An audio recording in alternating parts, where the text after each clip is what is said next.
हरे कृष्णा। सभी को दंडवत प्रणाम। आप लोगों का श्रीमद् भागवतम की प्रथम स्कंद के अध्याय 16 में स्वागत है। अध्याय का नाम है महाराज परीक्षित ने कलयुग का सत्कार किस प्रकार किया।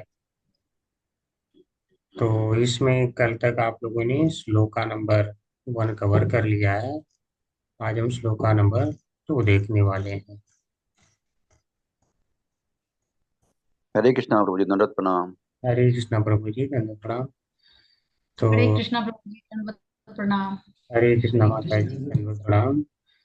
तो इसके पहले हम मंगलाचरण करेंगे, फिर श्लोका पर आएंगे। नारायणं नमस्कृत्य नारायणं नमः नमस्कृत्य नरं चैव नरोत्तमं नरं नरोत्तमं देवीं सरस्वतीं व्यासं देवीं सरस्वती सरस्वतीं व्यासं व्यासं ततो जयमुदीरये। ततो ततो जयमुदीरये। जयमुदीरये। ततो नष्टप्राय जयमुदीरये। नष्टप्रायेषु अभद्रेषु नष्टप्रायेषु नष्टप्रायेषु ଆମର ଆରମ୍ଭ ହେଇଗଲା ଶ୍ଲୋକ। नित्यं भागवत सेवया नित्यं नित्यं भागवत भगवद्गीतया सेवया भगवती उत्तम श्लोके भगवते भगवते उत्तमश्लोके भक्तिरभवति नैष्ठिकी। भक्तिर्भवति।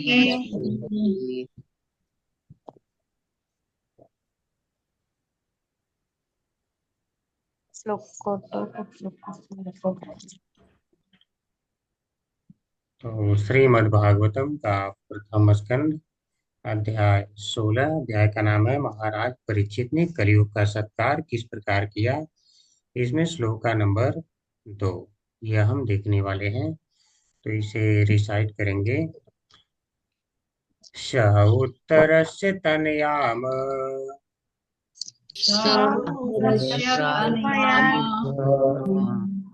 उपम उपयेम ऐरावतीम् उपयेमे यावतीं ऐरावतीं उपयेमे इत्वादिं जनमे जयादिश्चतुरः जन्मे जयादिश्चतुरः जन्मे जय अधीन तस्यामुत्पादयत् सुतान् तस्यामुत्पादयत्स्तान् तस्यामुत्पादयत् सुतान् सः उत्तरस्य तनयाम स उत्तरस्य तनयान् तनयानाम् उपयेम ऐरावतीम् उपयेमे उपयेम ऐरावतीम् इत्वा जनमे जयादिश्चतुरः जन्मे जन्मे जयादिश्चतुरः आदीन चतुर तस्यामुत्पादयत् सुतान् तस्यामुत्पादयत् तस्यामुत्पादयत्स्तान् सुतान् सः उत्तरस्य तनयाम स उत्तरस्य तनयान् उपयेम ऐरावतीम् उपयेमे ऐरावतीम् जनमे जयादिश्चतुरः जन्मे जयादिश्चतुरः आदीन चतुरा तस्यामुत्पादयत् सुतान् तस्यामुत्पादयत्स्तान् सुतान् जन्म से सः उसने उत्तर से राजा उत्तर की तनयाम पुत्री को उपये में विवाह किया। इरावतीम इरावती को जनमेजय आदीन महाराज जनमेजय तथा अन्य चतुरः चार तस्याम उसमें उत्पादयत जन्म दिया सुतान पुत्रों को। राजा परीक्षित ने राजा उत्तर की पुत्री इरावती से विवाह किया और उससे उन्हें ज्येष्ठ पुत्र महाराज जनमेजय सहित चार पुत्र प्राप्त हुए।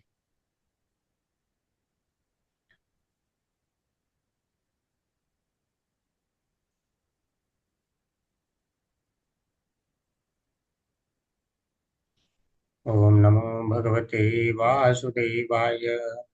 ओम नमो भगवते वासुदेवाय। ओम नमो भगवते वासुदेवाय।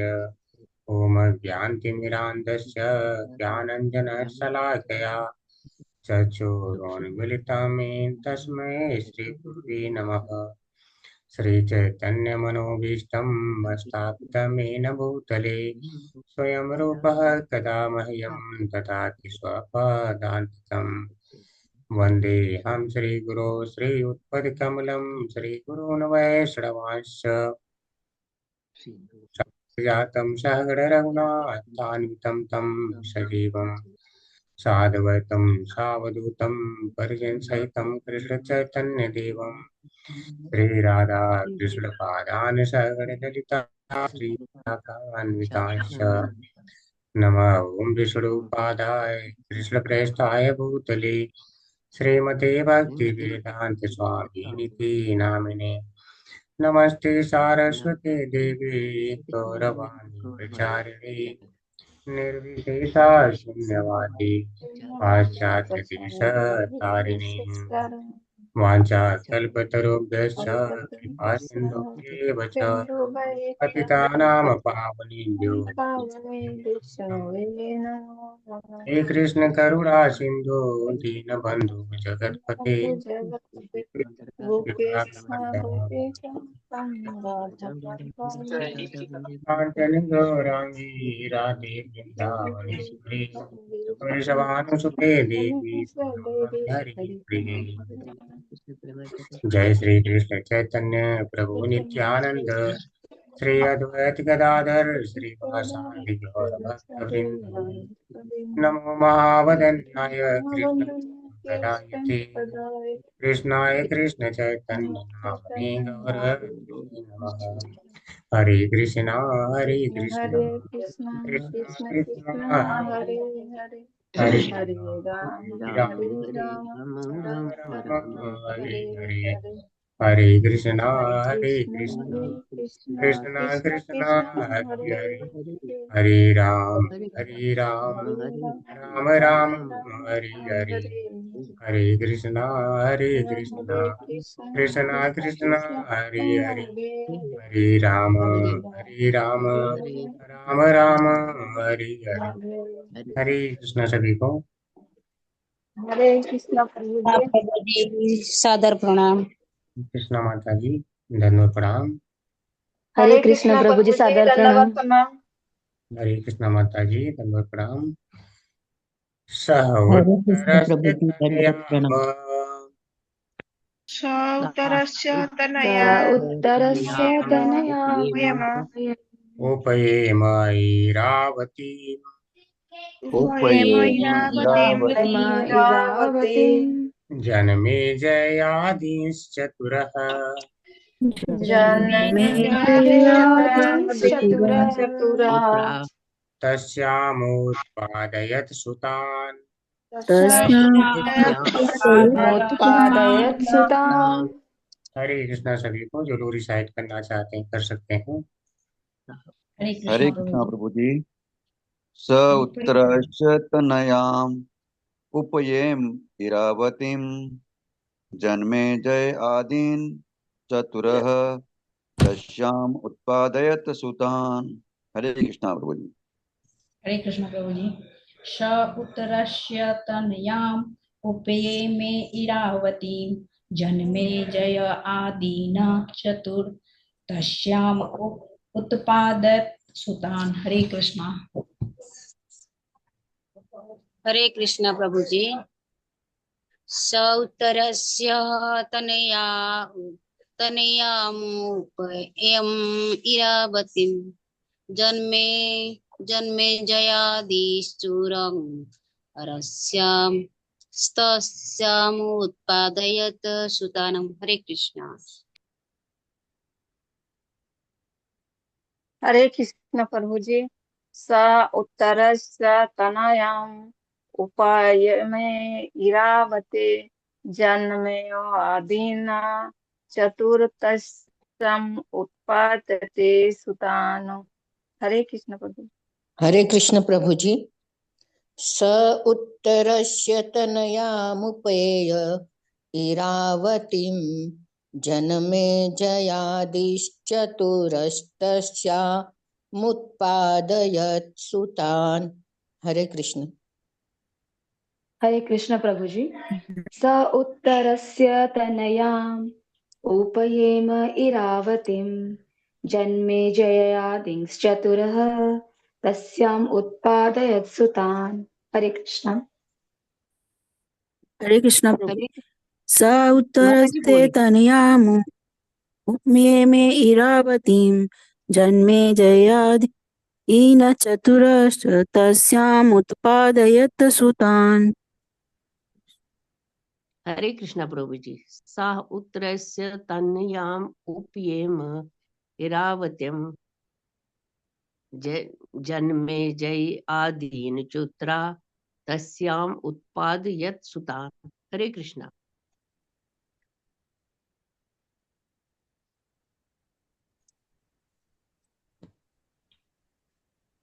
हरे कृष्णा प्रभु जी। हरे कृष्णा प्रभु जी। स उत्तरस्स तनयाम् उपायेमाइरावतीं जनमे जयादिश्चतुरस्तस्यामुत्पादयात् सुतान्। हरे कृष्णा। हरे कृष्णा माता जी। ठीक है, आप लोगों ने बहुत अच्छा रिसाइट किया। तो हम देख रहे हैं कि चैप्टर चल रहा था जो 15वां। 15वें चैप्टर में हमने देखा कि जो पांडव हैं उनकी सामयिक निवृत्ति की बात हुई थी। और यहाँ पर जो 16वां चैप्टर है, यहाँ पर अचानक क्या आ गया? परीक्षित ने कलयुग का सत्कार किस तरह किया। हम देख रहे हैं ना, कुछ अचानक परिवर्तन हो गया इसमें।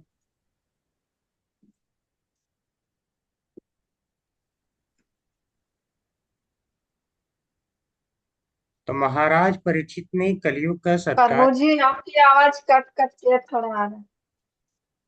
ठीक है, अभी सही है माता जी। हरे कृष्णा। हरे कृष्णा। जी जी प्रभु प्रभु जी ठीक है। जी प्रभु। ठीक है।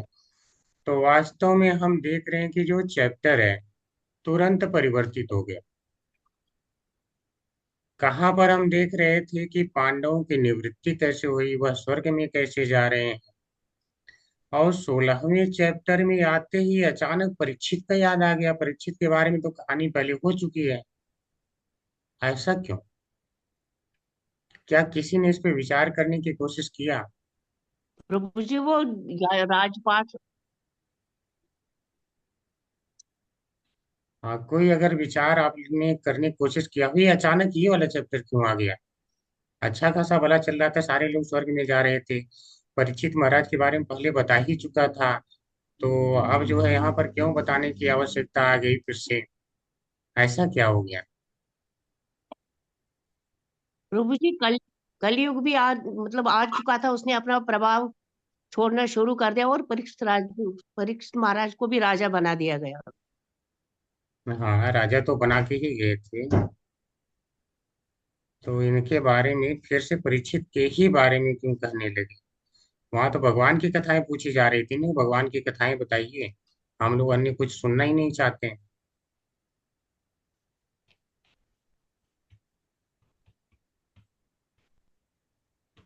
नहीं याद आ रहा है। ठीक है, आप लोग याद करिए। जिसके पास पास किताब है, सभी के पास है? कोई ऐसा है जिसके पास नहीं हो? कोई नहीं है ना ऐसा? फर्स्ट प्रथम स्कंद जिसके पास है, चैप्टर नंबर 7, उसका श्लोका नंबर 12 आप लोग खोल सकते हैं। वहां पे हुआ क्या था? शौनक आदि मुनियों को महाराज ये जो है सूत गोस्वामी कहते हैं कि मैं अब तुम्हें क्या बताने जा रहा हूँ, वह सुनो। पहले उन्होंने बोला था, तब आपको समझ में आएगा ये चैप्टर क्यों आया। उन्होंने कहा था, परीक्षितो वथ राजर्षि जन्म कर्म विलापनम संस्थाम च पांडुपुत्राणाम वक्षे कृष्ण कथोदयम। इसका अर्थ है, श्रील सूत गोस्वामी ने शौनक आदि ऋषियों को इस प्रकार संबोधित किया। क्या उन्हें संबोधित करके कहा?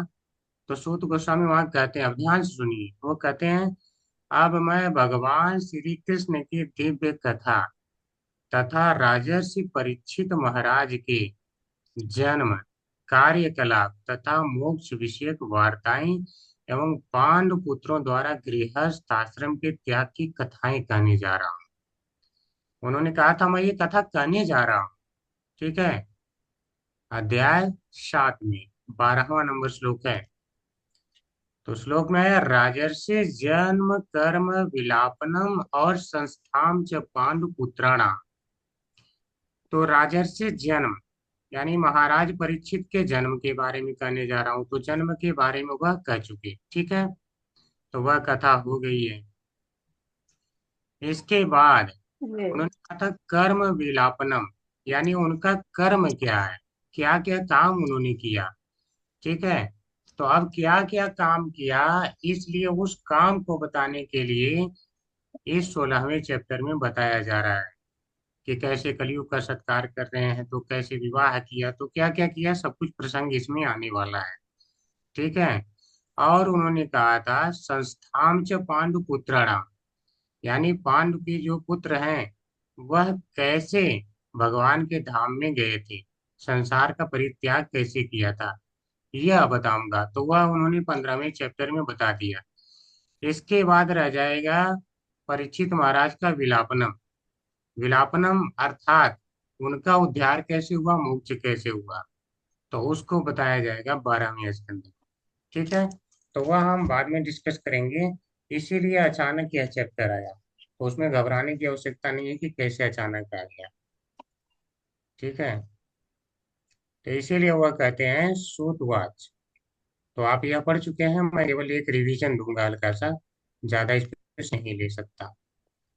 तो सूत गोस्वामी ने कहा, क्या कहा, ततः परीक्षित द्विजवर्य शिक्षया मही महाभागवतः शशासः यथा हि श्रुत्याम् अभिजात कोविदाः समादिशन् विक्रमाहत गुणस्तथा।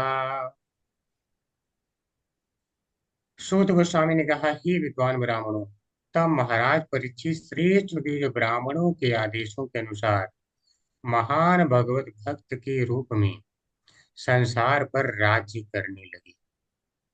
उन्होंने उन महान गुणों के द्वारा शासन चलाया जिनकी भविष्यवाणी उनके जन्म के समय पटु ज्योतिषियों ने की थी। ठीक है। तो कह रहे हैं, ततः उसके पश्चात, किसके पश्चात, जब राज्य पे बैठा दिया गया, तो राज्य पे बैठा दिया गया तो क्या किया यह पता होना चाहिए। जन्म हो गया है, इनके प्रयाण के बारे में बताना था। पांडुपुत्राणाम संस्थाम च पांडुपुत्राणाम, यानी पांडु पुत्रों ने संसार का त्याग कैसे किया वह बताना था, तो वह भी बता दिया। तो आप बताइए कि परीक्षित महाराज ने कर्म क्या क्या किया। तो वही कह रहे हैं कि परीक्षित ने वही कर्म किया। कौन सा कर्म किया? श्रुत्याम अभिजात कोविदा। कोविदा का अर्थ होता बहुत पटु ज्योतिषी। अभिजात जो जन्म के समय के बारे में बताते हैं। श्रुत्याम यानी जब बच्चे जन्म लेते हैं, तो जो उन्होंने जन्म लिया था यानी श्रुत्याम, उस समय कोविदा जो विद्वान पटु ज्योतिषियों ने बताया था।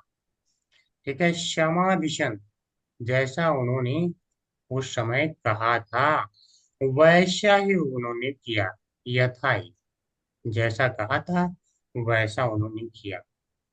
तो आपको पता है कि उनकी तुलना जो है कई कई राजाओं से की गई थी। ठीक है। इक्ष्वाकु के समान होगा प्रजा का पालन करने में, और ब्राह्मणों को के धर्म का पालन करने में जो है दशरथ के पुत्र श्री राम के समान होगा। ऐसी बहुत सारी तुलनाएं की गई थी, वह सब आप पढ़ चुके हैं। तो बोले बिल्कुल वैसे ही शासन किया। तो यह कह सकते हैं कि हाँ, नहीं, इनसे तो थोड़ा बहुत तो गुण कम रहा होगा। जो युधिष्ठिर महाराज कर रहे हैं, तो कह रहे नहीं, समाधिशन विप्र, जैसा विप्रों ने कहा था, महत गुणा, महत गुणा, उनके अंदर महान गुण थे। उनके अंदर जैसा बताया गया था वह सारे गुण थे, अर्थात उनके अंदर कोई कमी नहीं थी। तो कमी नहीं थी तो इसका मतलब केवल अपनी चलाते रहे होंगे, ये हो सकता है ना प्रश्न, केवल अरे पापा टिफिन ले लो।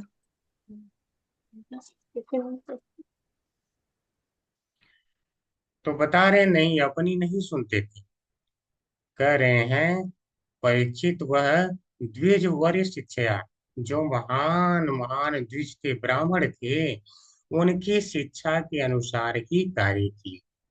तो वह कभी उससे अलग नहीं गए, यह हमें समझना चाहिए। ठीक है, तो वह उनके अनुसार चले। तो फिर कह रहे हैं कि आप तो कह रहे हैं वह महाभागवत, अर्थात वह महाभागवत है। तो कैसे उन्होंने जो है शासन किया होगा, महाभागवत है, शासन किया होगा, क्या इनका मन शासन काल में लगता था? तो इस आश्चर्य को व्यक्त करने के लिए करें ह, यानी ह को आश्चर्य शब्द व्यक्त करने के लिए, इसके पहले भी आप पढ़ चुके हैं। ठीक है, कि कैसे कर लिया, यह कैसे कर लिया उन्होंने, कि एक महाभागवत थे और फिर जो है शासन भी कर लिया, तो यह कैसे संभव हो पाया? तो बोल रहे हैं ऐसे ही संभव हो पाया क्योंकि वह महदगुणा, महान गुरु से संबंधित थे, और द्विज वरिष्ठ शिक्षा, उनकी शिक्षाओं के अनुसार चलने वाले थे। इसलिए वह बिना लिप्त हुए शासन काल में स्वयं वह महाभागवत रहते हुए भी शासन कर लिए। ठीक है, तो यह, तो वह उसी तरह से शासन किए जैसा कि पहले भविष्यवाणी की जा चुकी थी। तो यह आपने देखा। अब उसके बाद क्या किए, बड़े होकर के क्या किए, तो अब उनके विवाह के प्रसंग के बारे में यहाँ पे बताया गया है। ठीक है, तो उन्होंने किससे शादी किया, बच्चे कितने हुए, तो बच्चा कैसा था, उसके बारे में इस श्लोक में कहा गया है। तो कह रहे हैं राजा परीक्षित ने राजा उत्तर की पुत्री इरावती से विवाह किया, और उससे उन्हें ज्येष्ठ पुत्र महाराज जनमेजय सहित 4 पुत्र प्राप्त हुए। ठीक है, तो महाराज जन्मेजय हुए और 3 इनके और भाई हुए। तो टोटल 4 पुत्र हुए, जिनमें से जन्मेजय सबसे बड़े थे। उत्तर की पुत्री से शादी किया था जिसका नाम ईरावती था। तो कह रहे हैं सह, वह, वह यानी महाराज परीक्षित, उत्तरस्य तनयाम, उत्तर की पुत्री से उपमेयम, विवाह किया।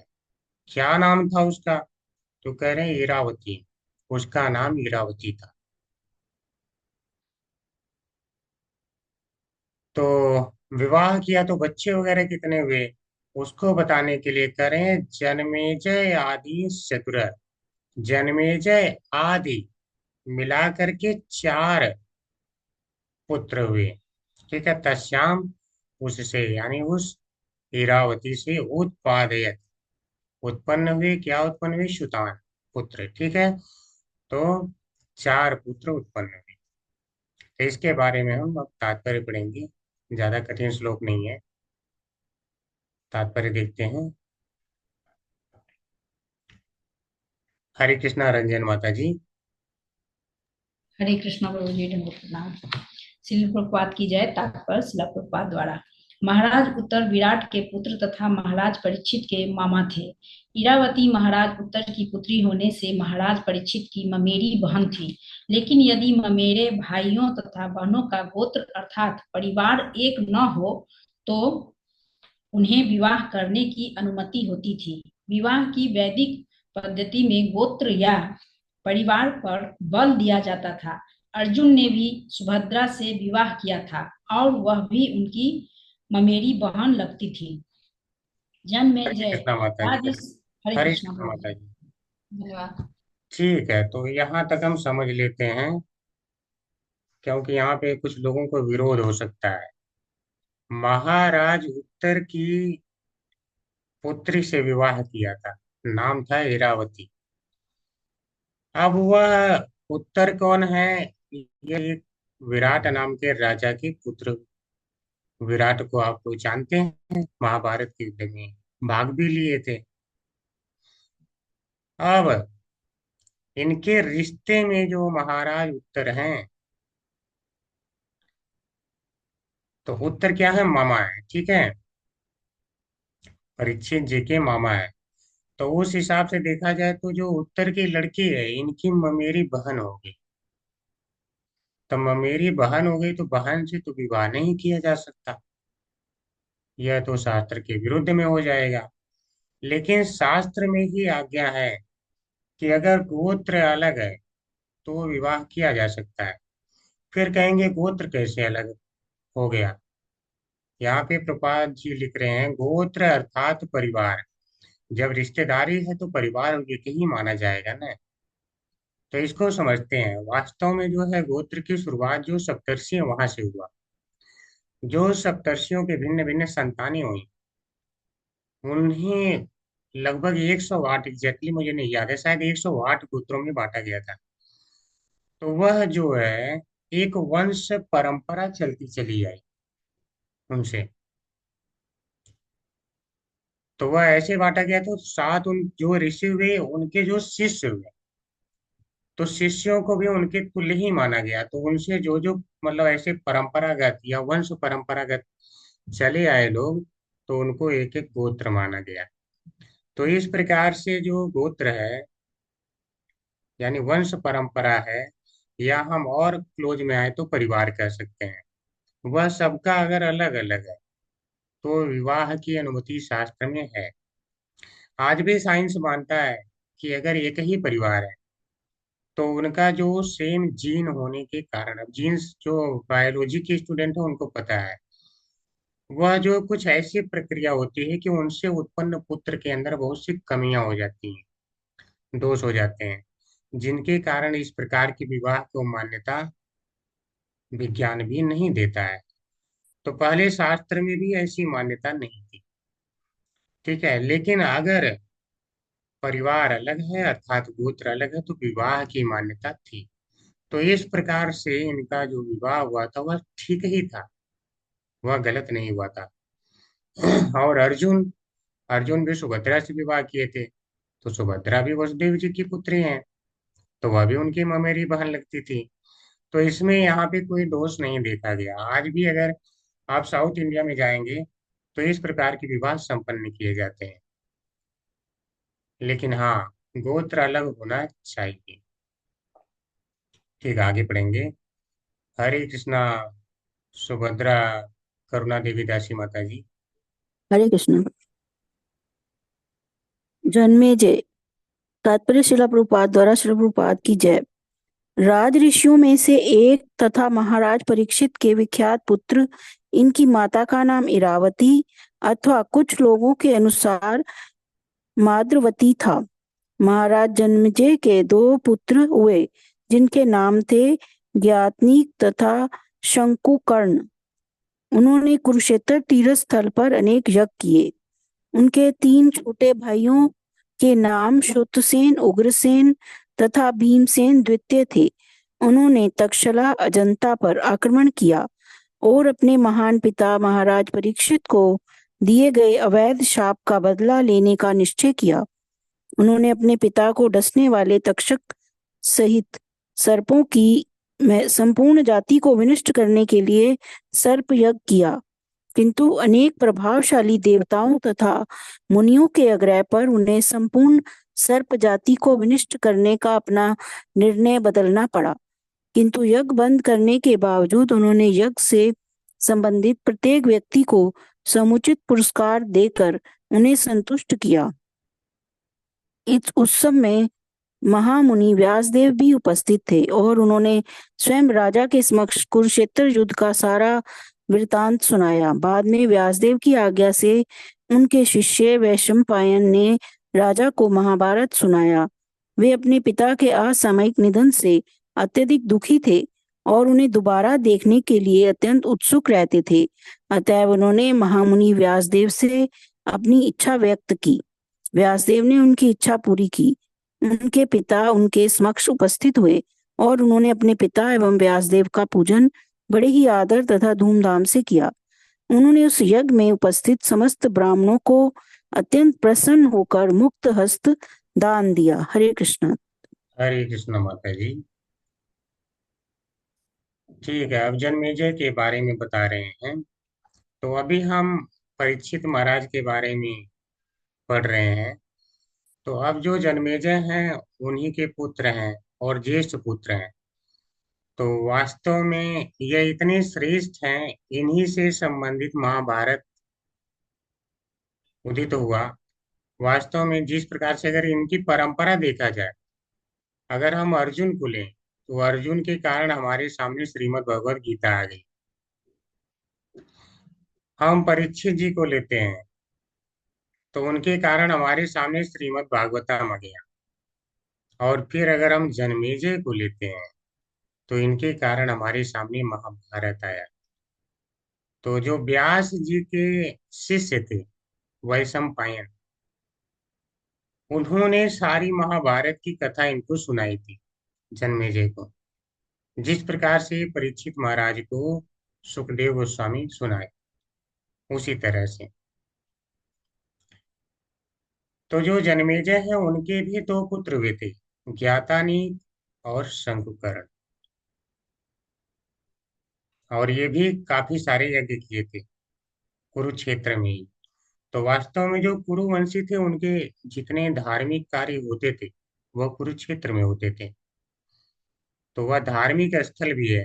तो हम जब श्रीमद् भगवद गीता का प्रथम श्लोक पढ़ते हैं तो वहां भी प्रभुपाद जी इसकी व्याख्या भी करते हैं कि चूंकि वह एक धार्मिक स्थान था तो वहां पर जो विजय धर्म की होगी यह सोचकर कौरव जो है अत्यंत डरे हुए थे, यानी दुर्योधन इत्यादि डरे हुए थे बहुत ज्यादा।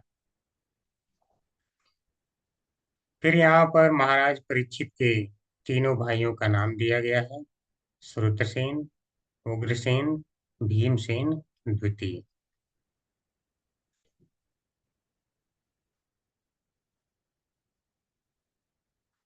तो जो इन्हें श्राप दिया गया था उसे बता रहे हैं अवैध श्राप, अर्थात जो महाराज परीक्षित को श्राप मिला था। ठीक है, तो यह क्या था, एक श्रृंगी ऋषि ने श्राप दिया था। इसकी व्याख्या हम आगे देखने वाले हैं, पूरा विस्तार से कहानी पढ़ने वाले हैं कैसे श्राप मिला है। तो ये जो श्राप था वास्तव में अवैध था, उन्हें मिलना नहीं चाहिए था। इसे कलयुग का ही प्रभाव माना जाएगा।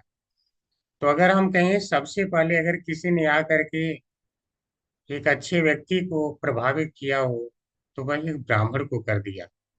ठीक है, वह श्रृंगी ही था जिसके ऊपर इतना, सही कहिए तो महाराज परीक्षित के ऊपर उतना ज्यादा प्रभाव नहीं हुआ जितना उसके ऊपर हो गया था। और यह दिखाता है कि वह तुरंत जो है क्रोध के वशीभूत हुआ और महाराज परीक्षित को श्राप दे दिया तुरंत। तो कलयुग का कितना प्रभाव ब्राह्मण के ऊपर भी हो सकता है यह हमें श्रीमद् भागवतम में पता चलता है। तो उनके श्राप से जब तक्षक नाग ने इनके पिताजी को डस लिया तो यह काफी दुखी हुए और यज्ञ का संपादन किया।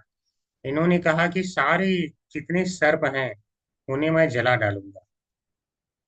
तो इस कारण से ऋषि मुनियों को बुलाया गया। उन्होंने जब मंत्र का वाहन किया तो सारे सर्प उसमें आकर के कूदने लगे, अपने आप आकर के उसमें यज्ञ की में आते और जल जाते थे।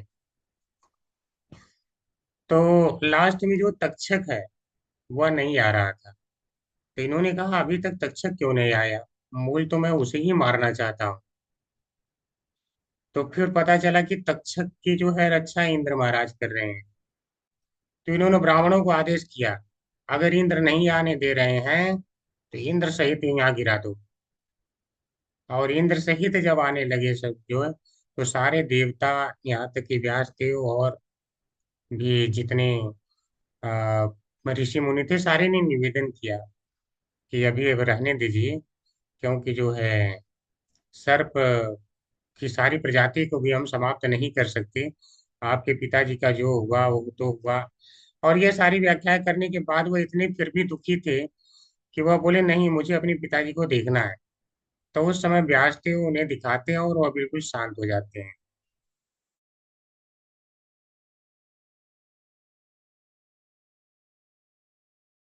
तभी यहाँ रोज इतना आवाज आगे हमने आवाज कह चली दिया। गई।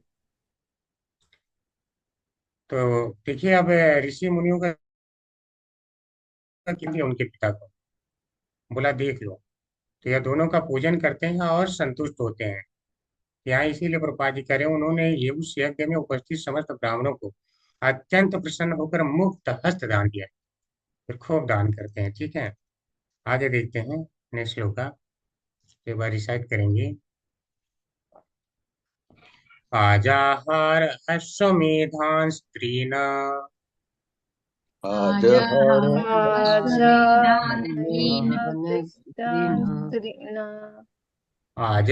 आजहाराश्वमेधान त्रीन् आज हर गंगायां भूरिदक्षिणान् गंगा सारद्वतं गुरुं कृत्वा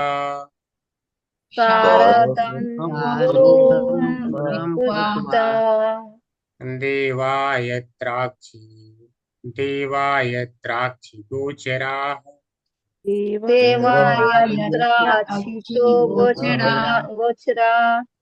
आज हार संपन्न किया अश्वमेधान अश्वमेध यज्ञ तीन तीन गंगायाम गंगा तट पर भूरे पर्याप्त दक्षिणान दक्षिणाएं यानी पुरस्कार शार्दूतम कृपाचार्य को यानी हाँ कृपाचार्य को ही बोला गया है गुरुम गुरु कृत्वा चुनकर देवा देवतागण यत्र जहाँ पर अक्षी आंखें गोचरा दृष्टिगत।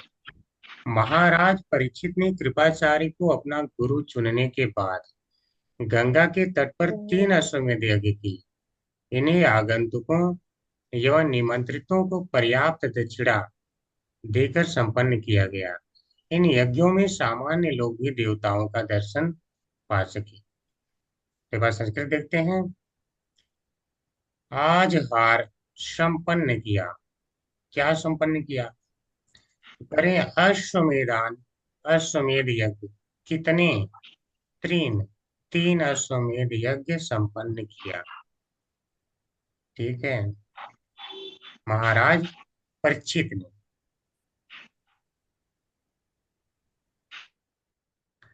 कहाँ पर संपन्न किया? तो करें गंगायाम गंगा नदी के तट पर किया। तो ब्राह्मणों को क्या दिया था उसके बारे में बता रहे हैं। पूर्व दक्षिणा यानी पर्याप्त दक्षिणाएं दिया था। कब संपन्न किया? तो करें शार्दूतम गुरु कृत्वा, जब कृपाचार्य को गुरु बना लिए थे उसके बाद उनके मार्गदर्शन में की। तो यहाँ से हमें पता चलता है कि सारे कार्य गुरु के मार्गदर्शन में करने चाहिए। और गुरु कैसा होना चाहिए? आध्यात्मिक गुरु होना चाहिए। ठीक है, तो वहां पे विशेष क्या था कि तो अश्वमेध यज्ञ कोई भी कर सकता। तो करें देवा यत्राक्ष गोचरा, देवा वहां पर देवता भी लोगों के आंखों के द्वारा देखे जा सकते थे। विशेष यह था। तो देवताओं को भी लोग आंखों से देख सकते थे। अब देवताओं को कैसे आंखों से देख सकते हैं जबकि इन आंखों से देखना संभव नहीं है? तो इसको हम समझने के लिए तात्पर्य पढ़ेंगे।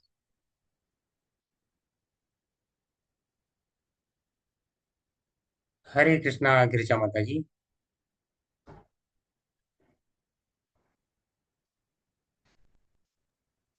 हरे कृष्णा प्रभु जी, सबको हरे कृष्णा। शील प्रभुपाद की जय। तात्पर्य प्रभुपाद द्वारा। इस श्लोक से लगता है कि स्वर्ग के निवासियों द्वारा अंतर्गहित यात्रा सुगम है। भागवत में अनेक स्थलों पर हमने देखा है कि प्रभावशाली राजाओं तथा सम्राटों द्वारा संपन्न होने वाले यज्ञों में स्वर्ग के निवासी भी भाग लेने के लिए पृथ्वी पर आया करते। यहाँ भी हम पाते हैं कि महाराज परीक्षित ने अश्वमेध यज्ञ में अन्य गृह गृहों के देवता सर्वो यज्ञोत्सव के कारण सामान्य व्यक्ति को भी दिखाई दे रहे थे। देवता सामान्यतः आम लोगों की दृष्टि गोचर नहीं होते। ठीक उसी तरह जिस तरह भगवान नहीं दिखते, किंतु जिस तरह भगवान सामान्य व्यक्ति के लिए दृश्य होने के निमित्त अपनी अहूत की कृपा से अवतरित होते हैं, इसी तरह देवता भी सामान्य व्यक्ति को अपनी कृपा से दृष्टिगोचर हुए। यद्यपि स्वर्ग के निवासी इस पृथ्वी के लोगों की आंखों से दिखते नहीं, किंतु ये महाराज युधिष्ठिर का प्रताप था कि देवताओं ने दृश्य होना स्वीकार कर लिया। हरे राजगण कृष्ण ऐसे माता जी। युधिष्ठिर। हरे कृष्ण हरे माता जी। कृष्ण प्रभु जी। धन्यवाद। हरे कृष्ण अनीता माता जी।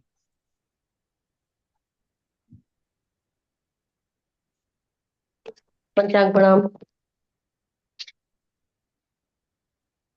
श्रील प्रभुपाद की जय हो। राजगढ़ ऐसे यज्ञों के समय जी खोल कर खर्च करते थे, जिस तरह बादल पानी बरसाते हैं।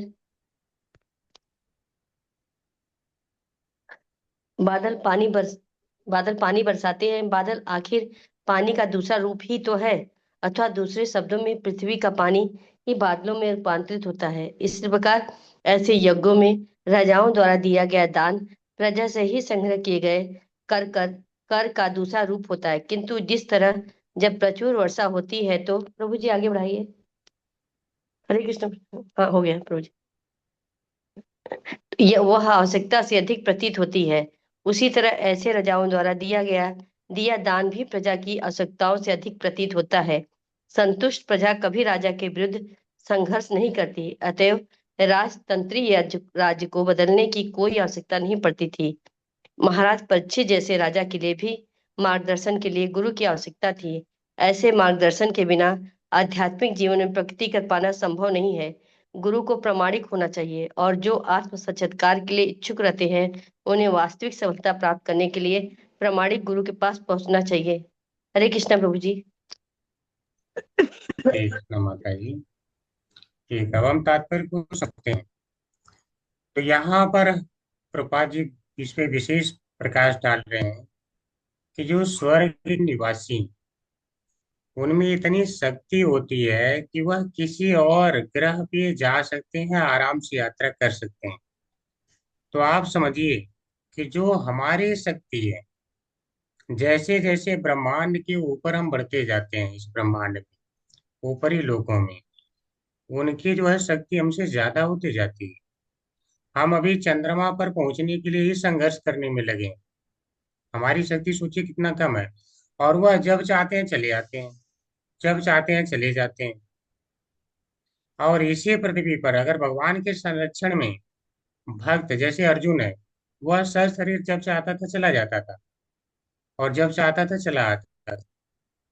तो देखिए, कहने का तात्पर्य है कि जो भगवान के संरक्षण में रहते हैं वह तो कर सकते हैं, या भौतिकता से अगर इस ब्रह्मांड के ऊपर तक पहुंचे हैं तो भी कर ले रहे हैं।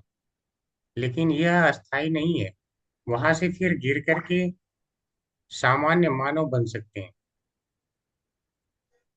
तो उनका कोई भरोसा नहीं है अगर भौतिकता के पीछे भागते हैं तो।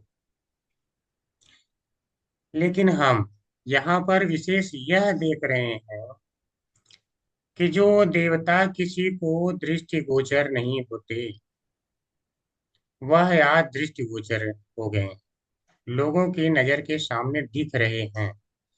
तो यह उसी प्रकार से संभव है जैसे भगवान अगर किसी पर कृपा करना चाहते हैं तो जो है दिखते हैं। जैसे अगर वहां पे भगवान अवतार लेते हैं तो सारे ही उन्हें देख पाते हैं, जिनके बहुत सारे अभी पाप भी हैं वह भी देख पाते हैं। ठीक है, बहुत भगवान का बिल्कुल वह दिव्य स्वरूप तो नहीं देख पाते हैं, लेकिन एक ऐसा स्वरूप तो देख ही पाते हैं ना, भले वह ना जान पाए या भगवान है। तो भगवान अपनी यह है कि कृपा से उस समय सबके लिए जो है प्रकाशित हो जाते हैं। या हम यह कहें कि भगवान अपने भक्तों के लिए जब चाहे तब हो जाते हैं। उसी प्रकार से जब यह यज्ञ किया जाता था तो उस समय ब्राह्मणों के पुकारने पर यह देवता स्वयं आते थे। और दूसरी बात, उनके बिना पुकारे भी जो महान राजा हुआ करते थे, जैसे इनके वंश में हम देख रहे हैं, तो युधिष्ठिर महाराज से मिलने नारद जी वगैरह ही आया करते थे, वह आते थे, और भी अन्य देवी देवता आते थे। तो यहाँ पर उन्हीं के वंश पर लिए इनसे भी मिलने आ रहे हैं। तो इसमें कोई आश्चर्य की बात नहीं है कि इनके पास इतनी शक्ति कहाँ से आ रही है। यह सब भक्ति के कारण ही संभव हो पाता है।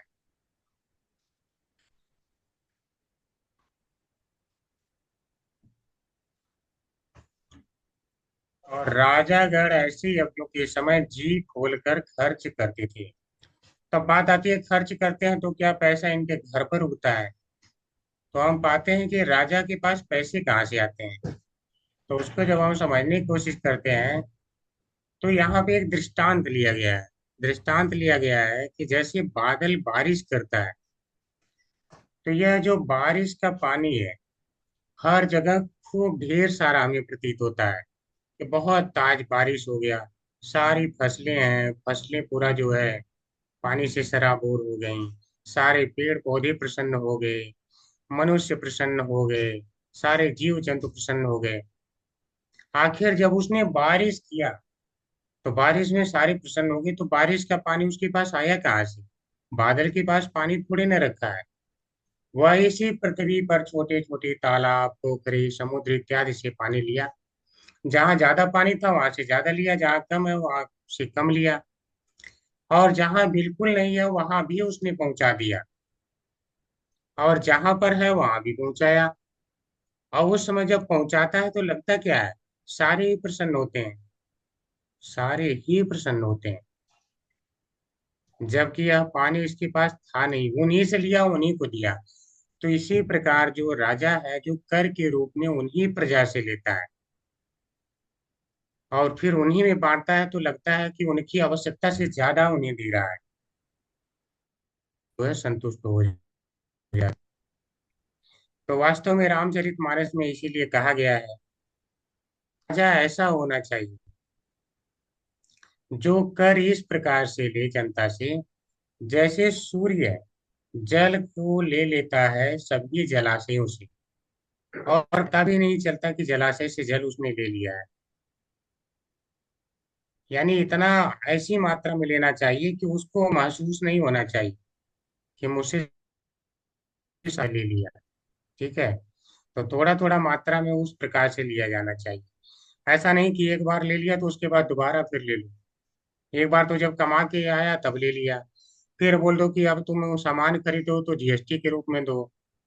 तो इस प्रकार से भिन्न भिन्न प्रकार से जो है 4-5 बार टैक्स हो जाता है, एक कमाई पे 3 से 4 बार टैक्स। तो ऐसा नहीं होना चाहिए। तो वहां पे इस प्रकार तब जाकर के जब कोई शासन करता है तो लगता है कि हाँ वो ज्यादा हमें दिया है। तो इसीलिए उस समय जी खोल करके वो खर्च कर पाते थे, क्योंकि उनके पास इतनी बुद्धि हुआ करती थी कि जनता तब भी नहीं कष्ट में है जब उनसे लिया गया हुआ कर, और जब दिया गया तब तो प्रसन्न हो ही रही। ठीक है, तो जब जनता इतनी संतुष्ट होती है, तो इसीलिए करें, संतुष्ट प्रजा कभी राजा के विरुद्ध संघर्ष नहीं करती। अतएव राजतंत्रीय राज्य को बदलने की कोई आवश्यकता नहीं पड़ती। तो कोई कह सकता है कि हाँ पहले तो राजा हुआ करते थे, वह जो है उन्हें बदलने की, तो बदलते नहीं तो उनका पुत्र भी शासन करता था, फिर उनका पुत्र। वास्तव में अगर सचमुच में कोई धर्म का पालन करके शासन करे, तो प्रजा इतनी संतुष्ट होती है कि कभी बदलना ही नहीं पड़ता है। आज क्यों बदलना पड़ता है? क्योंकि जो राजा बन रहा है हित को ध्यान में रख के शासन कर रहा है। अब आप लोग कहेंगे प्रभु जी ये तो बड़ी अच्छी बात है, प्रजा के हित को ध्यान शासन कर रहा है तो अच्छी बात है, तब से बदलना नहीं चाहिए। उसको का जो चुना जा रहा है यानी नेता, वह क्या है कि भक्त नहीं है, तो वह लोगों को, और जो प्रजा है वो भी भक्त नहीं रह गए। तो प्रजा चाहती है कि मेरा केवल अपना कल्याण हो, उन्हें भक्ति में अपना कल्याण नजर नहीं आता। इंद्रियों को पूरा करना चाहते हैं, इंद्रियों की सारी इच्छाओं को पूरा करना चाहते हैं, तो वह बोलता है ठीक है हम तुम्हारी, तब तक हमें पता है कि ईश्वर को संतुष्ट करें, तब तक जो है जीव संतुष्ट नहीं हो सकता। तो इस प्रकार यहाँ हम देखते हैं कि जो आज के राजा है वो प्रजा को संतुष्ट करना चाहती है लेकिन ईश्वर को नहीं। इसीलिए यह प्रजा उस राजा को बदल देती है। क्यों? संतुष्टि तो तभी आएगी कि प्रजा को भी भक्ति का मार्ग वह राजा दिखाएगा। तो आजकल राजा तो दिखाते नहीं है, इसलिए प्रजा संतुष्ट नहीं होती है। अब प्रजा को भी अपना ही स्वार्थ चाहिए। स्वार्थ तो सारे के सारे भौतिक तक सीमित रह गए हैं, आध्यात्मिक से किसी को मतलब ही नहीं रह गया है। इसीलिए बार बार इन्हें बदलने की आवश्यकता पड़ती है। और हम जानते हैं जब हम केवल अपनी संतुष्टि के लिए सारा कुछ करते हैं तो भगवान संपदाएं नहीं देते हैं। आज इसीलिए संपदा का भाव है। अब महाराज युधिष्ठिर की संपदा प्रचुर मात्रा हुआ करती थी क्योंकि भगवान थे। अब देखिए यज्ञ किया जाता है तो उससे क्या होता है, यज्ञ से संतुष्ट होते हैं। आपने गीता के तीसरे अध्याय में पढ़ा है, 11वां श्लोक है वहां पे कि देवान भावयतानेन तिथि ते देवा भावयन्तु वः। यानी जब आप देवताओं को प्रसन्न करते हैं तो वे देवताओं को प्रसन्न करते हैं।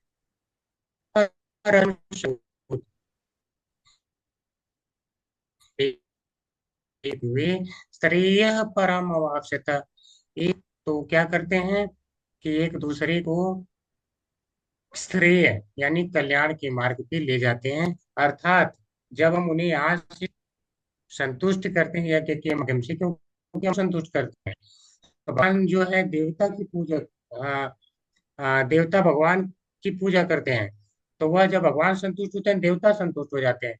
तो देवता हमें भौतिक संपदाएं सारा दे देते हैं, तो सारा भौतिक संपदाएं हमें दे देते हैं। इस प्रकार से यहाँ पे सारे लोग खुश हो जाते हैं। लेकिन यहाँ पर क्या होता है, डायरेक्ट हम चाहते हैं इन्हीं को संतुष्ट कर लें, यानी मानव सेवा को माधव सेवा हम बना देते हैं। समस्या यहाँ से उत्पन्न होती है। माधव सेवा मानव सेवा होती है। जब माधव की सेवा किया तब मानव, ठीक है। लक्ष्मीपति माँ यानी लक्ष्मी धव जो उनको धारण किए हैं, तो लक्ष्मी को धारण करने वाले कौन है, विष्णु जी, कृष्ण। तो जब उनकी सेवा किया जाएगा तब तो लक्ष्मी जी न प्रसन्न होंगी सभी पे। अब सबकी सेवा हो रही है, जो माधव है उनकी सेवा ही नहीं हो रही है, तो माँ लक्ष्मी कैसे प्रसन्न होंगी। तो इसीलिए वहां पे कुछ होता ही नहीं। तब लोग कहते हैं राजा जो हमारा अच्छा नहीं है, बदलो अगली बार फिर बदलो। यह कारण होता है। महाराज परीक्षित जैसे राजा के लिए भी मार्गदर्शन के लिए गुरु की आवश्यकता थी। इतने धार्मिक होने के बाद भी गुरु की आवश्यकता है। और आज हम क्या कहते हैं, गुरु चाहिए नहीं, अपने गुरु तुम स्वयं बनो, ऐसा लोग कहते हैं। अच्छा ये बताइए, जब हम कह रहे हैं कि अपने गुरु तुम स्वयं बनो और वो मेरी बात मान ले रहा है, इसका मतलब उसने मुझे गुरु बना लिया। गुरु बनाने का मतलब क्या है, गुरु की बात मानना। मैं कह रहा हूँ अपने गुरु स्वयं बनो और मेरी बात वो लोग मान रहे हैं, इसका मतलब वो लोग मुझे गुरु बना लिए। इनडायरेक्टली देखा जाए तो अप्रत्यक्ष रूप से मैं कह रहा हूँ मुझे गुरु बनाओ। तो समाज में जब इस प्रकार की अधार्मिक चीजें फैलाई जाएंगी तो संतुष्ट हो ही नहीं सकती प्रजा। तो ऐसे मार्गदर्शन के बिना आध्यात्मिक जीवन में प्रगति कर पाना संभव नहीं। तो मूल क्या है, आध्यात्मिक। तो गुरु को प्रामाणिक होना चाहिए और आत्म साक्षात्कार के लिए इच्छुक रहते हैं। उन्हें वास्तविक सफलता प्राप्त करने के लिए प्रामाणिक गुरु के पास पहुंचना चाहिए। तो जो सचमुच में चाहते हैं कि मुझे आत्म साक्षात्कार प्राप्त हो तो प्रामाणिक गुरु का जाना चाहिए। श्रीमद् भगवद गीता में भगवान ने यह खुद संस्तुति की है कि तत्विधि प्रणिपातेन परिप्रश्नेन सेवया उपदेक्षन्ते ते ज्ञानम ज्ञानिनस्तत्त्वदर्शिनः। तो आप विनीत भाव से जाइए, जिज्ञासा करिए, उनकी सेवा करिए, और तब वो आपको तत्व ज्ञान देंगे, क्योंकि वह तत्व ज्ञान को जानते हैं। तो प्रामाणिक गुरु का पहचान क्या है? कोई बताएगा क्या पहचान? एक बार मैंने बताया था। परंपरा से आते हैं प्रभु, हाँ, परंपरा से। परंपरा से प्राप्त। शास्त्रों का और ज्ञान होना भगवान चाहिए। भक्त प्रभु जी, और भगवान के भक्त। शास्त्रों का ज्ञान होना चाहिए, ठीक है। परंपरा से होना चाहिए, शास्त्रों का ज्ञान होना चाहिए। हाँ, और सर डिसाइपल वाला में पढ़े थे प्रभु, याद नहीं आ रहा। गुरु चलिए आपकी। परंपरा से होना चाहिए प्रभु प्रभु जी। जी जो भगवान को गुरु अपना भगवान का परंपरा से, दास मानते हैं। भगवान का दास मानते हैं, ये वाला पॉइंट बहुत अच्छा है। और गुरु परंपरा से होना गुरु ही परंपरा, चाहिए। देखिए अब मैं आप लोगों को बताता हूँ, ज्यादा समय नहीं बताता हूँ। 3 प्रश्न करने हैं। पहला, मैं कौन हूँ? ठीक है। दूसरा, भगवान कौन है? तीसरा, भगवान के साथ हमारा क्या संबंध है? और एक चौथा प्रश्न भी होता है, उस संबंध को जागृत कैसे किया जा सकता है? ठीक है। अगर यह 4 प्रश्न का उत्तर आपको वास्तव में कोई दे दे, तो समझिए वह प्रामाणिक गुरु है, अन्यथा नहीं। तब वह टीचर है, अन्यथा वह चीटर है। ठीक है। तो इस बात को समझने के लिए अब देखिए, जो आप लोग धर्म निरपेक्षवादी को माने, तो वह भी परंपरा से आता है, उसका भी अपना एक परंपरा है। पता नहीं कब से परंपरा चली, लेकिन चल रही है। ठीक है, बोलेगा मेरी प्रमाणिक है। तो इसलिए वह सब क्या है कि एक किनारे हो जाता है। तो पहला, आप बोलेंगे कि आप कौन है, मैं कौन हूँ। तो जैसे ही आप, चलिए ठीक, बता दिया कि तुम एक आत्मा हो, यहाँ तक हो सकता कोई बता दे, पहला वह क्लियर कर लिया। अब दूसरे में देखिए, लोग ज्यादातर लोग बोल्ड हो जाते हैं। ठीक है। ये दूसरे में जैसे पूछो भगवान कौन है, तुरंत पहला में हो सकता बहुत से लोग कहेंगे तुम कौन हो? तुम ब्रह्म हो, तुम ब्रह्म हो। ठीक है। अब उनसे फिर अगला प्रश्न अगर पूछ दोगे आप, अच्छा मैं ब्रह्म हूँ यानी मैं सबसे ऊपर हूँ, तो फिर माया ने मेरे को कैसे दबोच लिया? इसका मतलब माया मेरे से बड़ी है। तो फिर तो माया हो गई सर्वे सर्वा। वो वहीं पे बोल्ड हो जाते हैं। ठीक है, पहले ही प्रश्न में, पहला प्रश्न में मान लीजिए कोई निकल गया, दूसरा प्रश्न में ही बोल्ड हो जाता है, भगवान कौन है बता नहीं पाता है। अब जैसे प्रभुपाद जी के पास आए, तो काफी ज्ञानी थे वो, आए निर्विशेषवादी, और कई सारे ब्राह्मण थे। तो उन्होंने कहा नहीं, आप तो केवल कृष्ण को भगवान बोलते हैं। तो इन्होंने बोला ठीक है। पहले वो तो इनसे करना चाहते थे वेदों पे डिस्कशन। तो बोले ठीक है, वेदों पे डिस्कशन हम क्या करें, हम हमारे पास इतना समय नहीं है आपसे बात करने के लिए। तो नहीं मान रहे थे, तो उनको लगा कि इनको कुछ पता नहीं। तो प्रभुपाद जी ने बोला ठीक है, आपसे हम करेंगे डिस्कशन, बस ये बताओ भगवान कौन है? पहले ये बताओ, डिस्कशन। वो बोले देखो, इतनी आसानी से कैसे हो सकता है, इसकी तो बहुत लंबी चौड़ी व्याख्या है, क्या इसको हम डिस्कशन करेंगे तो समझेंगे, आपको मैं समझा दूंगा। वो बोले अच्छा मुझे समझा दोगे? एक बालक वहीं खेल रहा था, उसे बुलाए, बोले हाँ भगवान कौन है बताओ। ठीक है, तो वो लड़का तुरंत बोला कृष्ण है भगवान। तो बोले ठीक, अब जाओ। बोला देख लो, सिंपली, छोटा सा बच्चा जान रहा है कृष्ण है, और आपको इतना बताने में समय लग रहा है। तो बड़े से बड़े जो वेदांती हैं वो भी हिल जाते हैं। ठीक है। तो इसीलिए प्रामाणिक गुरु होना चाहिए। प्रामाणिक गुरु वास्तव में जो भगवान से परंपरा शुरू हुई, वहां से आ रहा हूं। ठीक है। अब ये अभी तीसरा भी, हमारा उनसे क्या संबंध है? अगर दास से भाव में बता देता कि हम तो उनके नित्य दास हैं, तब तो ठीक है। फिर कैसे जागृत किया जा सकता है? वह भक्ति के माध्यम से।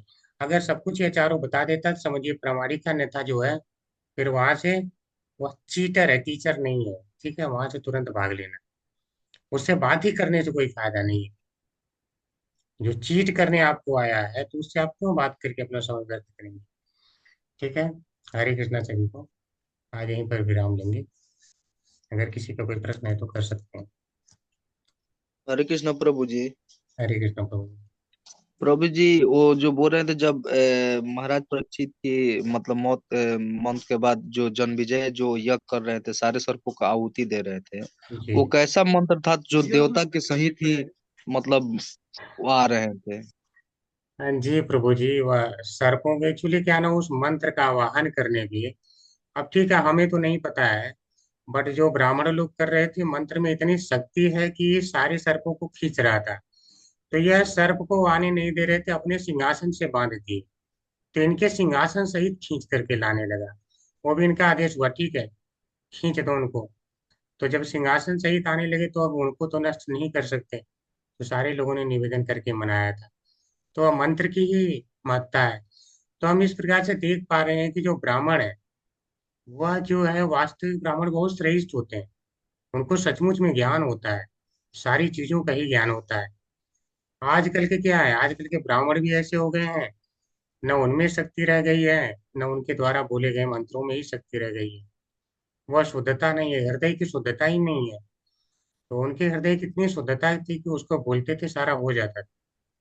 एक भक्त बोलता है ये भगवान कृष्ण आ जाइए, वो उसके सामने तुरंत आ जाते हैं। हम भी तो बोलते हैं, हमारे सामने तुरंत नहीं आते, हम भी वही शब्द बोल रहे हैं ना। इसीलिए आचार्य लोग बोलते हैं जो हम बोल रहे हैं वह वास्तविक कृष्ण शब्द नहीं उच्चारण कर रहे हैं, वह नामाभास है।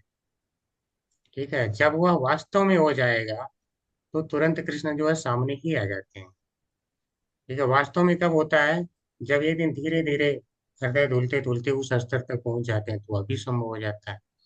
ठीक प्रभु जी। हरे कृष्णा प्रभु जी।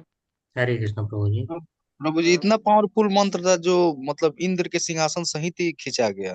जी जी प्रभु जी, सोचिए अब है। हम्म। क्योंकि तक्षक प्रभु इंद्र के आसन के नीचे बैठे थे। हाँ, तक्षक को उन्होंने अपने आसन से बांध दिया था कि आसन में मेरे हो गया तो सुरक्षित हो जाएगा। आप देखते हैं कि जिस समय खांडवन का दहन करना था, उस समय भी तक्षक की रक्षा के लिए इंद्र ने कितना कोशिश किया था।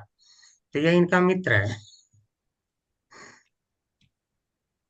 ठीक है, नाग दोस्ती। प्रभु जी मैं तो पूछना चाह रहा था, जैसे आज के डेट में तो ब्राह्मण लोग मैक्सिमम वैसे ही हैं, चाहे कर्म कांड ही हो या जो भी हो, तो फिर उसके बाद भी अगर हम लोग जो जैसे कर्म कांड करते हैं किसी किसी कार्यक्रम में, जी तो क्या वो करना ये कहाँ तक सही है, या करवा रहे हैं, क्या सही हो रहा है नहीं हो रहा है? देखिए प्रभु जी, यह वास्तव में नौसिखियों के लिए सही के ये तो है। अगर आप वास्तव में एक सचमुच में भक्त बन जाते हैं तो आपके लिए कोई कर्मकांड की आवश्यकता नहीं है। ज्ञान कर्मादि अनावृतम, यानी सारे ज्ञान सारे कर्म इत्यादि आपके लिए जो है समाप्त हो जाते हैं।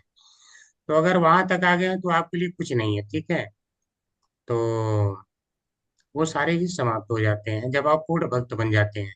जब तक पूर्ण भक्त नहीं बने हैं तब तक उन विधियों को लेकर चल सकते हैं, उन ब्राह्मणों पर विश्वास कर सकते हैं। लेकिन हाँ, ब्राह्मण भी होते हैं, ऐसा नहीं कि आज सारे ब्राह्मण समाप्त हो गए हैं। अगर ब्राह्मण है नहीं तो यह ज्ञान जो है कैसे चल रहा है। तो ब्राह्मण है, आपको चीटर मिला या टीचर, वह निर्भर करता है कि आपको कौन मिल गया। ठीक है, जी जी जी। हाँ हो सकता मतलब है कि ऐसे को आप, सर्च करना है, ऐसे ब्राह्मण को सर्च करके अपना कर्मकांडी कार्यक्रम हाँ, करवाओ। तो अगर वास्तव में जहाँ पे कर्मकांड करना है तो वो कर्मकांड करवा सकते हैं। लेकिन हाँ, जिस समय आप पूर्ण शुद्ध भक्त बन जाएंगे आपके लिए कुछ नहीं शेष रह जाता है। ठीक है, हम्म। उस स्थिति तक पहुंचने के पहले जो भी आप संपन्न करना है कर सकते हैं। बट वहां तक लेवल आने के बाद आप पूर्ण भगवान की शरण में आ गए। ठीक है, महात्मानस तुमा पार्थ दैवीम प्रकृति आश्रिता। तो जब दैवी प्रकृति के अंदर में आ गए और भगवान के डायरेक्ट, तो और किसी के पास आपको जाना शेष नहीं रह जाता। इसको ऐसे समझ सकते हैं। ठीक है, जी धन्यवाद हरे प्रभु जी। कृष्ण। हरे कृष्णा प्रभु जी। हरे कृष्ण माता जी। प्रभु जी, वो हरिनाम की महिमा किस श्लोक में बताई गई है भगवत गीता में? जी माता जी, जो अंतिम श्लोक है उसमें है। ठीक है, अंतिम मतलब 18 अध्याय का अंतिम श्लोक। जी हाँ, 18वें अध्याय। ऐसे जी तो सही जी थे, ये तो जी। पूरा का पूरा हरिनाम की महिमा, लेकिन अंतिम श्लोक आप पढ़ेंगे हाँ, तो। पर वो एक कोई ऐसा श्लोक हो जिसमें। हाँ, जी जी जी। हरे कृष्ण तो और कुछ। 18वें अध्याय। हरे कृष्ण। हरे कृष्ण प्रभु जी। हरे कृष्ण प्रभु जी। हरे कृष्ण माता जी। मेरा मेरा थोड़ा डाउट है प्रभु जी। मतलब जी वो जी बताइए। मतलब चैप्टर में रिलेटेड नहीं है। कल ना वो कुमुद माता जी ने वो एक वीडियो डाला था, उसमें अच्छा, उसने वो दिखाया था, वो दो ग्रुप थे, आप एस्पान मैं और दूसरे दो, कोई और। उसने ठीक, मैं वहां आप, ना वो प्रभु जी वो गोरखपुर वाली गीता का ना डिस्कशन था। वो अच्छा, गोरखपुर वाली गीता क्या है? गोरखपुर वाली गीता, गीता प्रेस वाला होगा माता जी, जो हाँ हाँ हाँ, हाँ, गीता वो ना प्रेस वो में। प्रभु जी कुमुद कुमुद माता जी ने कोई वीडियो डाला था, फिर उसने अच्छा, डिलीट किया, लेकिन मेरे पास वो मतलब वो वीडियो है। जी, तो उसमें वो डिस्कशन था गोरखपुर वाली, और वो मतलब प्रूव कर रहे थे कि वो सही है, ये गलत है। तो ये क्या है, मुझे हरे थोड़ा कृष्णा सा फिर जी, वो मतलब मैंने मैंने सोचा भी मैं वो नहीं, आपसे वीडियो पूछ। देखा। मैं आपका प्रश्न नहीं समझ पा रहा हूँ माता जी, एक बार फिर से बताइए क्या था। हरे कृष्णा प्रभु जी, हाँ, वो वीडियो गोरखपुर मैंने में भी उन्होंने देखा। गीता दिखाया, फिर क्या हुआ? फिर वो हमने देख लिया, उसने ना उसका कोई लिंक है कुमुद माता जी का, जिसमें अच्छा, वो श्लोका पढ़ाती है। तो मैंने उस पे कल देखा, तो उसमें उसने वीडियो डाला था, लेकिन अच्छा, बाद में डिलीट भी किया उसको। उसमें वही वो डिस्कशन था, मतलब वो प्रूव कर रहे थे वो गोरखपुर वाली सही है, ये लोग ऐसे ही। अच्छा, मतलब हरे बता, कृष्णा माता जी। लिखा हूँ गलत है, ऐसा प्रभु बोल जी, मैंने ना गोरखपुर की गीता पढ़ी, उसका तात्पर्य इतना कठिन है, इतना क्लिष्ट है कि हमको कुछ समझ में ही नहीं आएगा। जी, पहले कभी पढ़ी थी मैंने, तो उसका तात्पर्य आपको बहुत मैं अंतर बता कठिन देता है, हम हूँ, नहीं समझ पाते जी। ज्यादा नहीं नहीं, नहीं, मैंने तो प्रभु जी देखी भी नहीं है, क्योंकि कल वो वीडियो देखा तो मैंने सोचा मैं आपसे पूछ लेती हूँ। ठीक है, मैं आपको अंतर बता देता हूँ। देखिए, जो जब यह माना जाने लगा कि ईश्वर नहीं है, वेदों का खंडन महात्मा बुद्ध आके करके चले गए, ठीक है। तो उस समय जो है शिव जी को भेजा गया, और वह आए यहाँ पर। तो उन्होंने शंकराचार्य के रूप में जो है स्थापना किया, बोला नहीं, निर्विशेष ब्रह्म है। निर्विशेष ब्रह्म की भी स्थापना बाबू है, के बाद, क्या खा ले रही है मीठा को? निर्विशेष ब्रह्म, रखो रे एगो। निर्विशेष ब्रह्म की स्थापना हो जाने के बाद यह स्थापित करना रह गया था कि नहीं, अब इसके आगे चलना है। तो उस समय में जो है रामानुजाचार्य आए थे, ठीक है। तो रामानुजाचार्य जो श्री संप्रदाय में आए हैं, जो लोग गोरखपुर वाला गीता प्रेस का ये मानते हैं, तो उन्होंने जो है परमात्मा के स्वरूप की स्थापना किया था कि नहीं, ईश्वर निराकार नहीं है, हृदय में जो स्थित परमात्मा का स्वरूप है वह है, यानी विष्णु स्वरूप है। इसके बाद जब महाप्रभु चैतन्य आए, तो उन्होंने कहा नहीं, वही स्वरूप नहीं है, मूल स्वरूप जो है श्री कृष्ण है। और उसके बाद जो है, फिर आप समझ रहे हैं, उस परंपरा में हम लोग जुड़े हैं, और प्रभुपाद जी उसी को लेकर के व्याख्या सारा कुछ किए हैं। तो वह लोग विष्णु तत्व को लेकर के चलते हैं कि मूल मानते हैं, ठीक है। अब इससे ज्यादा तो आप उसमें वहाँ, वही आया था, वीडियो में वही आया था प्रभु जी। तो अब इससे ज्यादा वहां पे जानने के चक्कर मत पड़िए, मैं दूसरे के बारे में नहीं बोलना चाहता हूँ। आपको ये पता है ना कि कृष्ण मूल भगवान है। एते चांस कला पुंसे कृष्णस्तु भगवान स्वयं, ठीक है। इंद्रारि व्याकुलम लोके मृडयन्त युगे युगे, यानी भगवान कृष्ण ही मूल भगवान है। और गीता में भगवान बहुत से जगहों पे अपने आप को जो है कहीं विष्णु भी बताते हैं, कई जगह कई रूपों में बताते हैं। तो वह भगवान के स्वयं स्वरूप है। विराट रूप दिखाते हैं तो भगवान स्वयं दिखाते हैं, अर्थात वो अभी उनसे आता है। विष्णु रूप को भी अपने से प्रकट करके दिखाए, और फिर अपने मूल स्वरूप में आ जाते हैं। तो सारे स्वरूप भगवान से ही आते हैं, ठीक है। तो बाकी दुनिया के बारे में आपको देखने की आवश्यकता नहीं है, और न सुनने की आवश्यकता है, उतना भ्रमित होंगे। इसलिए यहाँ पे नहीं जो, नहीं प्रभु जी, वो वीडियो आया था इसलिए मतलब मुझे मैंने सोचा मैं, अच्छा वो श्लोका भी अलग अलग है प्रभु जी, नहीं यथारूप नहीं, वाले श्लोक और वही, श्लोक वही रहते हैं माता जी। श्लोक की लोग व्याख्या करने में ही कहीं अलग अलग प्रकार से करते अच्छा हैं। श्लोका दोनों में मतलब वही है। श्लोक वही रहते हैं, श्लोक कोई नहीं बदल सकता है। अच्छा वो मीनिंग मतलब तात्पर्य में उन्होंने मतलब उसको गड़बड़ किया। हाँ, तात्पर्य में ही वो लोग तोड़ते मरोड़ते हैं अपने हिसाब से।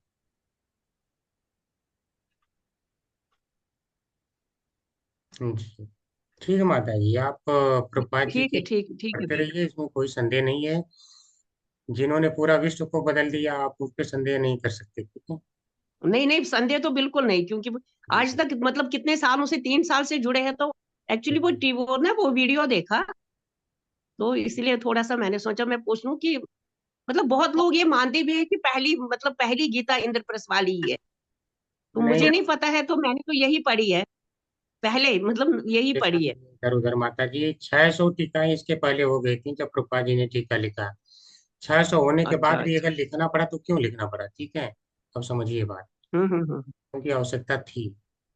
ठीक है, हरे ठीक है प्रभु जी, धन्यवाद। कृष्णा। और किसी का कोई प्रश्न? हरे कृष्ण प्रभु जी। हरे कृष्णा माता जी। पिछली क्लास में आपने बताया था कि वो हमारे को 3rd लेवल का सर्टिफिकेट नहीं मिला, और आप बोल रहे थे आप 4th लेवल में ले लेंगे। आशा गुप्ता बोला जी बोल रही है। ठीक है, 5 लोग ही हैं ना, 5 लोग, ठीक है। तो मैं इसको कल कंफर्म करता हूँ माता जी, ठीक है जी। 5 लोग इस क्लास से हैं, मुझे याद है, थोड़ा सा दिमाग से स्लिप कर गया। मैं कल कंफर्म करके बता देता हूँ। जी प्रभु। ठीक है, हरे कृष्णा। और किसी को कुछ?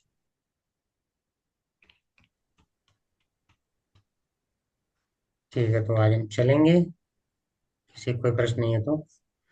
वाञ्छा कल्पतरुभ्यश्च कृपा सिन्धुभ्येव च पतितानां पावनेभ्यो वैष्णवेभ्यो नमो नमः। अनंत कोटि वैष्णव वृंद की जय। जय श्रील जय प्रभुपाद की जय जय। श्रील जय व्यास की जय। जय वैष्णव आचार्यों की जय। जय जय। श्री कृष्णा, सभी को दंडवत प्रणाम। जय। हरे हरे कृष्ण कृष्ण, सभी को प्रणाम। प्रणाम प्रभु जी।